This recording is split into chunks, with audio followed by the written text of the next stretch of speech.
নমস্কার দর্শক বন্ধুরা, আপনারা দেখছেন বঙ্গ চ্যানেল, সাথে আমি পাপ্পু মুখার্জি। ঐতিহাসিক সাক্ষী রইল মালদা।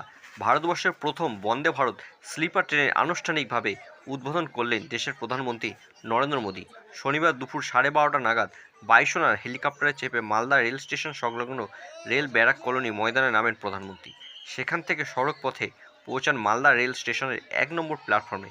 বিভিন্ন স্কুলের ছাত্রছাত্রীদের সঙ্গে করমর্দন ও শুভেচ্ছা বিনিময় করেন নরেন্দ্র মোদী। বিভিন্ন স্কুল ছাত্রছাত্রীরা নরেন্দ্র মোদীর ছবি ও বন্দে ভারত স্লিপার ট্রেনের ছবি এঁকে প্রধানমন্ত্রীর সামনে তুলে ধরেন। এরপর ট্রেনের যাত্রীদের সঙ্গে কথা বলেন নরেন্দ্র মোদী। এদিন সকাল থেকেই সাধারণ মানুষের ব্যাপক উৎসাহ লক্ষ্য করা যায়। হাওড়া থেকে কামাখ্যা চলবে এই ট্রেন, কিন্তু এদিন মালদা থেকে ঐতিহাসিক মুহূর্তকে সাক্ষী রাখতে স্টেশন থেকে বন্দে ভারত স্লিপার ট্রেনের আনুষ্ঠানিক উদ্বোধন করেন প্রধানমন্ত্রী। এদিন বিনামূল্যে যাত্রা করার সুযোগ পান বহু যাত্রী। ট্রেন উদ্বোধনের পর পুরাতন মালদার বাইপাস এলাকার প্রকাশ্য জনসভার উদ্দেশ্যে রওনা দেন প্রধানমন্ত্রী নরেন্দ্র মোদী। মালদা থেকে বঙ্গ চ্যানেলের রিপোর্ট।